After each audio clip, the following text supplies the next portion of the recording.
Hi, today I'll be showing you how to CSS this offset XOR frame effect in a simple and clever manner. Let's get started. We already have two article elements, each with a heading and a paragraph inside. We already have our two background images. Let's put things on the screen in a more pleasant way, and we're going to start with setting dimensions for those article boxes. So let's say it's going to be something like 14 ems, and I'm really sorry if my space key is failing me, but yeah, sorry if this keeps happening. We're going to set the width to that dimension. We're going to set the height as well. Okay, now having done this, we're going to set a background. Let's set it to white here, and on the body, so background black, so now you can see the difference there. And we'll be setting a few things here. Let me just show you right here. So first off, we have this padding, and this is the distance between the inner edge of that black ditch, so that inner edge there, and the edge of the content box where the text is in. So that's going to be the padding, that distance, and it's equal from all directions inside that small square there. Okay, then we're going to have that line width, okay, which is equal there and there. And then we're going to have an offset, which is the distance between this edge right here and this outer edge of the line, and it's equal to the distance between this edge right here and the inner edge of the line right there. Okay, so we have these three values. So we're going to have the padding,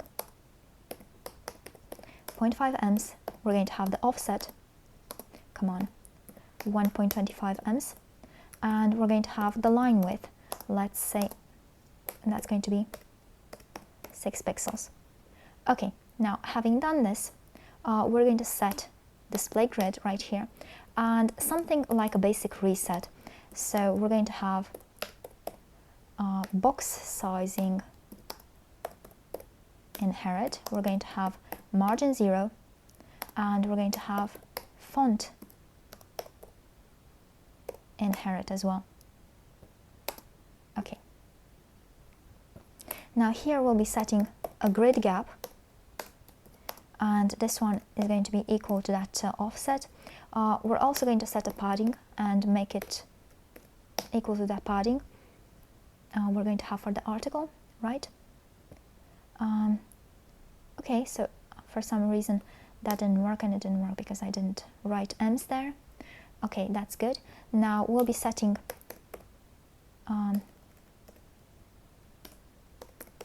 grid template,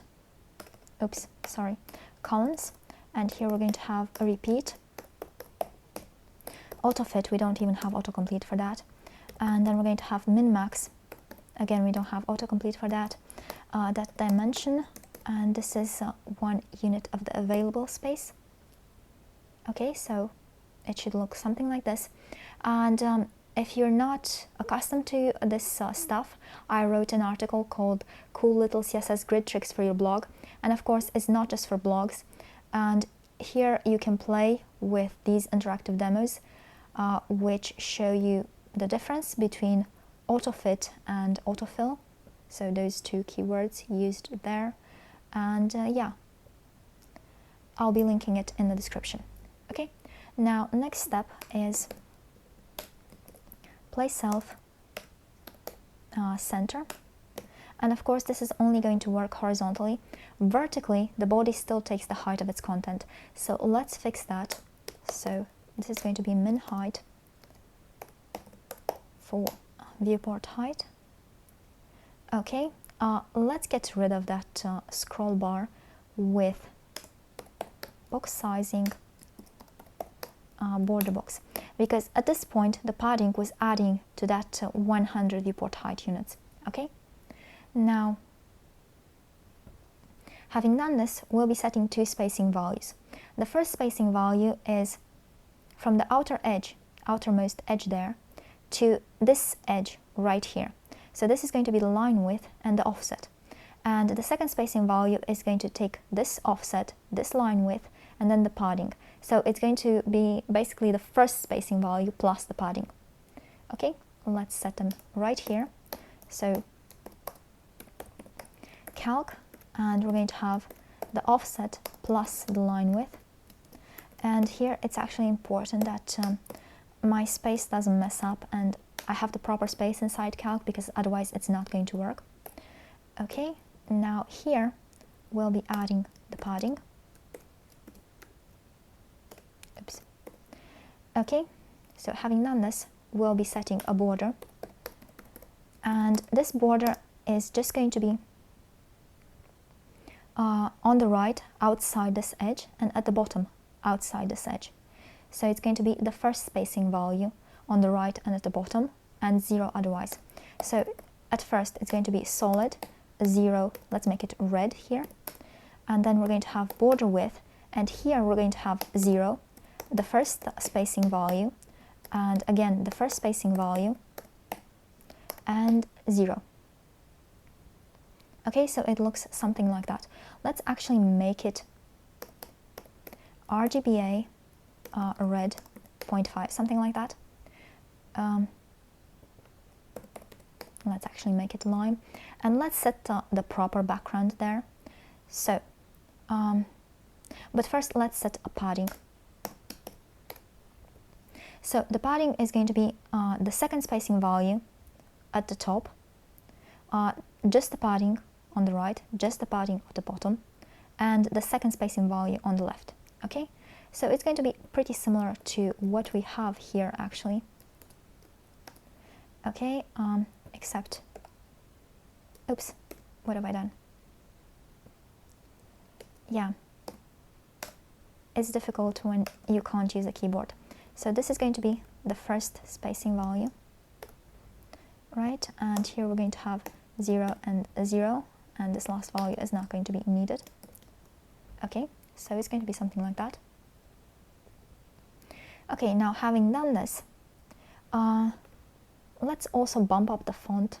So here on the HTML, let's say that we're going to set font, make it a thin one, 100. Let's make something 1.25 ems, 1.25 line height, something like that. Okay, yeah, that shouldn't have been 0. I noticed when it went there. So that should have been the padding value. Okay, so it doesn't go all the way there. And one more thing, because I don't want to forget about this. Font size, let's make it here something like this. Let's set a font width, let's make it 900, and let's also set a line height, something like this. Okay, so much better. We're done with this part. Let's collapse these two for now. Oh, that wasn't the border width, that should have been the padding, right? I modified in the wrong place. Okay, so that should have been the padding. Okay, and that's the thing. Now let's set a proper image background. So here we're going to have image, and we're going to need to interpolate the SAS content. So this is going to be URL, and here we're going to pick from that list of images. So the list of images, we're going to pick the first one. So here we're going to use that image and put it in the middle and set background size to cover. But now the thing is, as you can see, we don't really have continuity there. Let's make this value lower. So you can see we don't have continuity there, and that's because the background size, that cover, is restricted to the padding box. Because the thinking is what's under the border gets covered by the border anyway. But it doesn't take into account having a transparent or semi-transparent border, and we want continuity, so we're going to set the background origin, which is the box to which the background size is relative to. We're going to set it to border box. So border box. And now you can see we have continuity there. You can see that the background is nice and continuous underneath the border. However, we don't want this background to be seen underneath the border, even though it extends to cover the entire border box. So then we're going to set background clip to padding box. So everything underneath the border gets clipped out. But it is continuous, and the actual size of the image is set to fit the border box. If you're not familiar with background clip and background origin, I wrote an article on that too. This is going to be linked in the description as well. Check it out. Okay, let's align this in a bit nicer way. And here we're going to have a before pseudo element. So before, we're going to absolutely position it. We're going to set top 0, left 0. We're going to copy the width and the height, and actually set position relative here, because otherwise it's not going to work properly. Set the width and the height. Why the hell didn't I just copy everything here? So, and just copy all those things as well. And what I actually want here is, I just want the border to be this part outside the line, okay? So the border of the pseudo element is going to be this part outside the line, and its padding is going to be the line, okay? So the padding gets simple really fast. It's just going to be the line, and the border is going to be the offset, then it's going to be 0 on the right, 0 at the bottom, and then it's going to be the offset again on the left. And of course nothing's going to show up unless we have content right here. Right now you can see it, but the problem is you can see it's bigger, and that's because this border and this padding add up to the width, because this is not actually inheriting this border box that the article inherits. So here we'll also add before, so it inherits that box sizing. So now you can see it. Now background, we're going to set it to inherit. And as you can see, it now covers that part. But here, if we set opacity 0.5, so that we can see through a bit, right? You can see that we have no background there. So of course, also for the pseudo element, we don't have a background underneath the border because of that padding box background clip. Okay, now how do you just keep that padding frame and cut out everything else from the pseudo element? Well, the same way we did here. And for some reason, I can't get it out of my mind that those two zeros look like two eyes and that arrow looks like a beak. Can't really unsee it. So it's kind of like the face of an angry bird or something. Anyway, the way I got this was using masking. And specifically layering two mask layers and then compositing them. And if you're not familiar with that, I wrote an article on this, and again, everything is going to be linked in the description. I'll just show you quickly how I do it. So first, I have this full gradient, and this is basically just to avoid repetition. So this is red to red, and I can have any other color here. It just needs to have an alpha of 1 everywhere. That's what full means. Full opacity, it's fully opaque. There's no transparency whatsoever. Okay, then we're going to have a mask, and here we're going to have this full, and this can span the border box. The background is limited to padding box, so it doesn't matter whether we limit this to the padding box or the border box, because the background doesn't extend under the border anyway, so it doesn't matter which one we limit it to. Okay, then we're going to have another layer, and this one is going to be limited to the content box. So content box. Then we're going to have, and of course, WebKit browsers still need this, sorry. So we're going to set that mask. Okay, and we're also going to set mask composite. So this one is going to be XOR. And in the standard version, so where we're not going to have that stuff there, this is called exclude in the standard version. So now, if we just get rid of that, something like that. Oh, it should have been something like that. So it's pretty much almost transparent. So you can now see it. Let's get rid of that opacity. And here, we're going to set mix blend mode to difference. Now, what mix blend mode difference does, so it works on every channel. So it's going to be the absolute difference between the red channel of this layer and the red channel of this layer. The absolute difference between the blue channel of this layer and the blue channel of this layer. And the same for the green channel. Okay? So now if the two layers are identical, then the channels, the ones we subtract, they're going to be identical. So we get 0, 0, 0.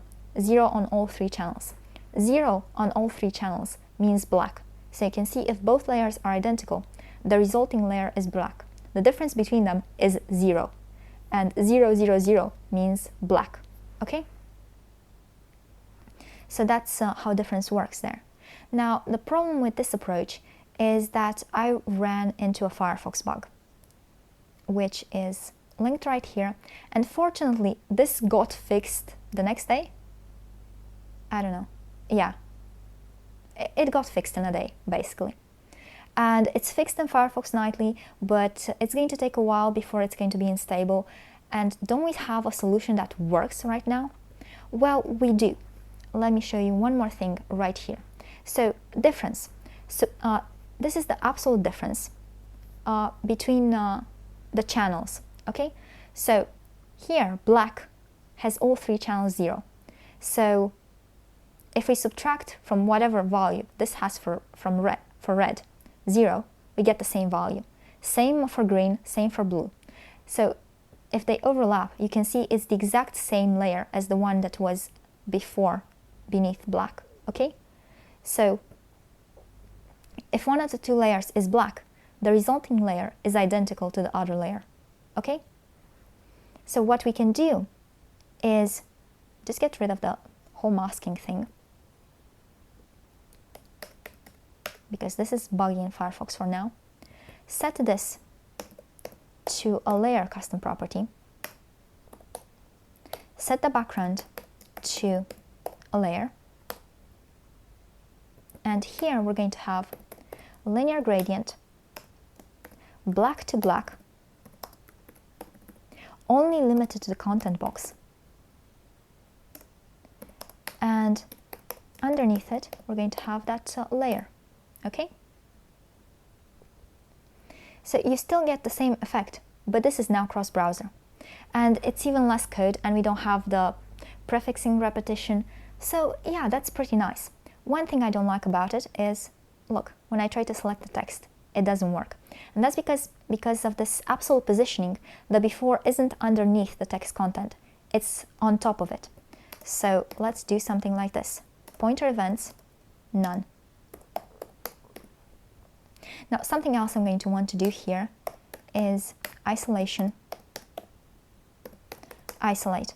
Now, this is not going to do any harm in this case, but in other scenarios, so not having isolate isn't going to do any harm in this particular case, but in other scenarios, it may be different. Okay, cool. We now have this result, but we also have a different version here. So let's do that. We're going to have nth child. I can't even write that for some reason. And the image is going to be pretty much the same, except it's going to use the second image.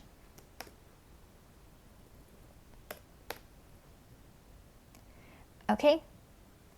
And what we're going to want to do is, let's change the background here. So let's say we're going to have linear gradient, 90 degrees, and let's make this black 50% and white 0, something like this. Okay, should look nicely. Now here we still get black as the difference there, which is not quite what we wanted. So what we'll be doing is set filter, invert 1. Ooh, but this also inverted the background, and we don't want that. Let's get back here as well. as you can see, if one layer is white, then the result is going to be the other layer inverted. And if you've been screaming until now, what the hell is that white still doing there? You're just about to find out. So we are going to set a blending mode, so background blend mode. Background blend mode is going to look something like this, and here it's just going to be difference. Okay, now we don't have this blending right here, right? So we need to change it a bit. Now here we don't want blending with, we don't want difference with this one on top, obviously, so because it's not going to produce the right result. So we want to have normal, and we now have that nice result. However, things don't look as nice when the thing gets narrow, so let's fix that as well. Now the one problem here is when we use a media query, this is actually going to use a font size equal to 16 pixels. So we need to move this out of there. So we're going to set basically a unit, let's say something like this. No, 1.25. Okay, and here we're going to need to interpolate, because otherwise SAS is going to try to perform the division. So we're going to have unit times 1m. Okay. Now here we're going to have media, and we're going to have min width. Okay, and this is going to be the unit times. So we are going to have twice that dimension, d, and we're going to add the padding on the body twice, and we're going to add the gap in between them, the grid gap, once. And here we're going to set this as an angle. So let's say this is going to be 180, and the angle is going to be 90 degrees here. Let's see it. Right, so now, right, that's nice. As you can see, works perfectly. Now one more little detail here. Maybe we want a slight, as you can see, it's a bit slanted there. Let's try something like this. How does it look? Looks pretty good. One thing I don't like, you see those jagged edges? Let's fix those. Let's set this calc. Okay, and on the other side we're going to have plus half a pixel. And this should smooth things out. As you can see, we have a smooth edge there.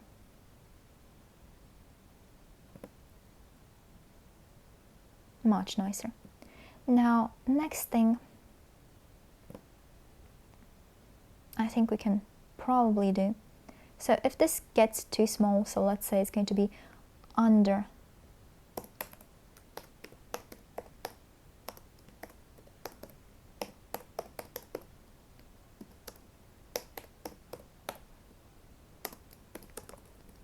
let's set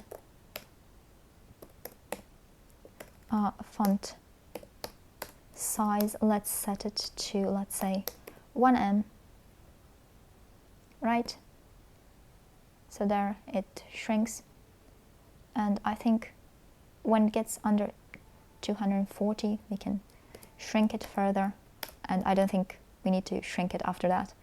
because yeah, there's probably no phone that small. This is going to go up to 100 something, but in any event, let's also set something like this. Okay, so something like that.